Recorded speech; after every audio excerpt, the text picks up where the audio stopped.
to do over, before I actually put my money out there, I would just use all of the wigs that I got. I got a tub full of just wigs. Good wigs too. I've had them wigs over some of them over 6 years. Good wigs. Always come back to life, no matter what they look like in that bin. Always can come back to life.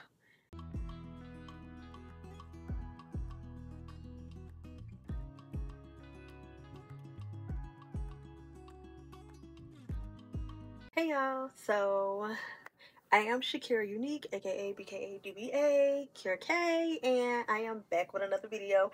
So in this video, I will be talking about what I have learned since starting my wig influencer, my journey to becoming a wig influencer type of series or whatever. So it's been about 3 weeks since I started, I guess, documenting it and actually posting about it and different stuff like that online.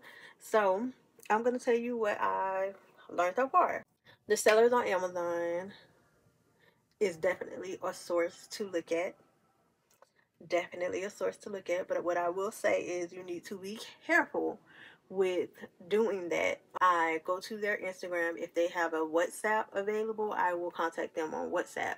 If they don't have a WhatsApp available, or an email, I prefer to email them or WhatsApp. But if they don't have that, it's okay to DM them and just ask. The worst thing they can do is say no. That's it. So yeah, what I did upon starting this whole journey was I joined the Amazon Wig Influencer program. You do not have to do that, but what you do need and what is helpful is having a Amazon account. You don't have to go the Amazon route. I've worked with companies so far that I have previously just purchased hair from, and you know, stuff like that, and that works well. I've also revamped old wigs that I have already, and that worked out as well. Like I said, I worked with companies who I previously purchased hair from, and I made a video on their post, or I made a video on the hair and I tagged them in it. I contacted them, or I sent them the video, like that, whatever. If you are going the Amazon route, whether you're joining the Amazon influencer program or you just have an Amazon account, it is better for you to use your Amazon account you already have. Because what I have run into, I have an Amazon account that I've had for over 10 years. But not over 10 years, I'm lying. I've had it a really, really long time. But I did not want to mix the two, because that's like my personal stuff. And then this is like more of like a business type thing that I was trying to get into, and I wanted. Hold up. It's YouTube. That's better. That's the one right there.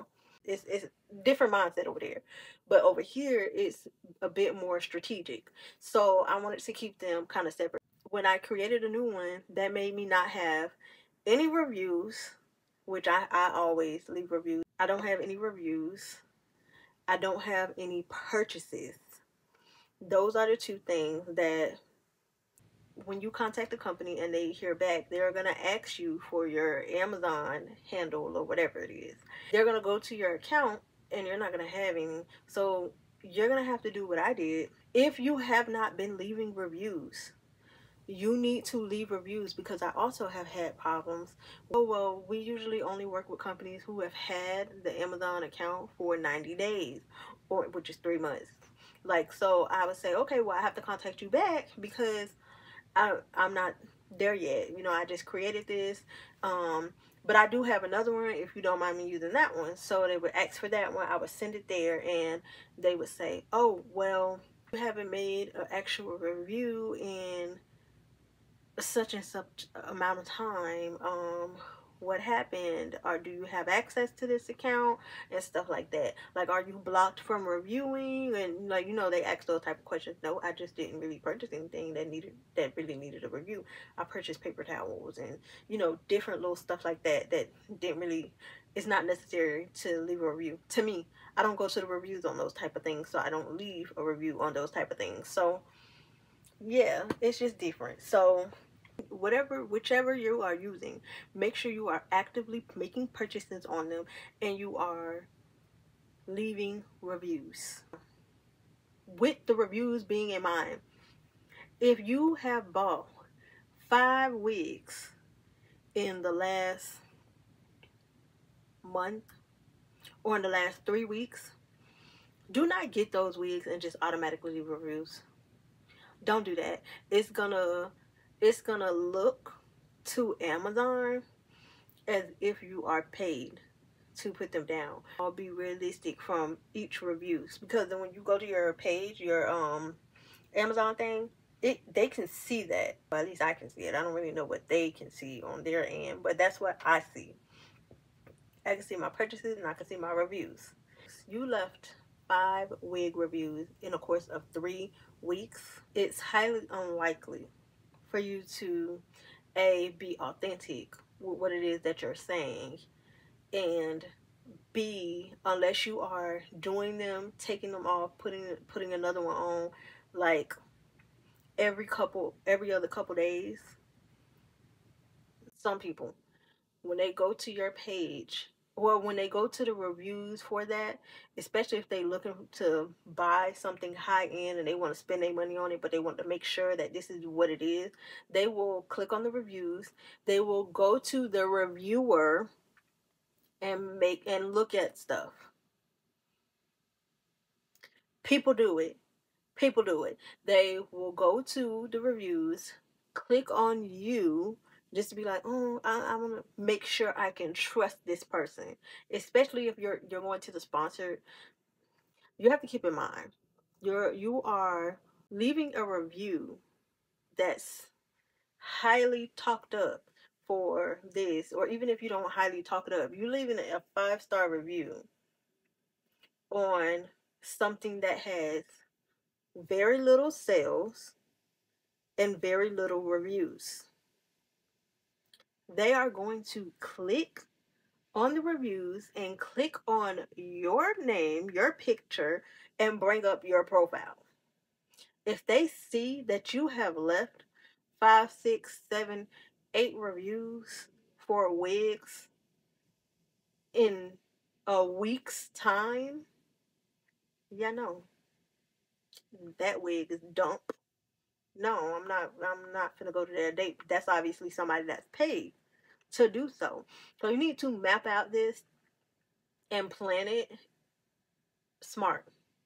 If you contact the company and they send you a direct link to the wig, I probably wouldn't do it.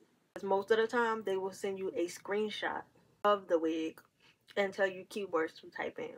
If you contact the company and they send you a screenshot of a different company,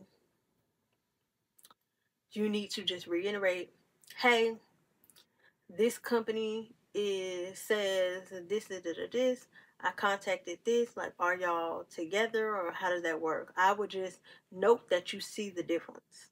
Me personally, unless I have worked with the people who I contacted, the wig that they're showing me, it comes up as somebody else, and I send them the screenshot confirming that this is the one that you want to do, and I have worked with you before, I will do it. Other than that, I'm not doing it. Like, I've never worked with you, and on top of that, you're sending me somewhere else, and I chose you, but you're sending me somewhere else. I'm not trusting that. Because what happens is, what I feel like happened when I got scammed and they sent me that doggone flow wig. I think I contacted the original company. They sent me somewhere else, and that company was supposed to stand and do all of that. Now, they very well may be the same people, but yeah, no, that's a possibility of what could have happened. But then again, that could be because I did used to sell hair. Majority of them came from my vendors, but my vendors do have smaller companies that they do supply hair to, and that's where I know which companies and stuff like that. But the ones on Amazon is a whole nother ballpark. Whole nother ballpark. I only know two of them that's actually like good on there. But anywho, I don't know if it's because I am a part of the WIG influencer program. The WIG influencer program, Lord Jesus. I don't know if I'm a part of the Amazon influencer program, and this is why. But when I have been ordering wigs, not even specifically wigs, but it is requiring that I have a one-time password. I don't know if I can turn that off because it's really inconvenient to me. Um, I don't know if I can turn that off. If I can and I find out how, I will definitely update this and let you know. But as of right now, everything that you purchase through there, no matter what it is, on my new account that I signed up for the Amazon influencer program on, requires that I use a one-time password. And they upload it to the Amazon portal once it is being delivered, and they send it to you via email. I got my bonnet ready. Finna hop in the shower and I'm finna go to bed. I did focus on the Amazon portion because I do be seeing a lot of people are talking about starting on Amazon and stuff like that. However, I have been doing, I guess I'm kind of like a hybrid in a way. I have been doing Amazon and I have been doing other things. That is all I have for this video.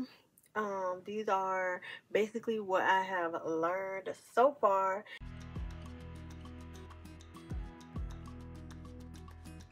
Don't be scared to hear no or to see no come up on your screen. Don't be scared if you don't get no reply. Don't be scared to use those old busted, crusty up wigs that you already had. Clean them up, revamp them up, and do what it do. Film it, whether it goes bad or it goes really good. You got some content. So don't be scared.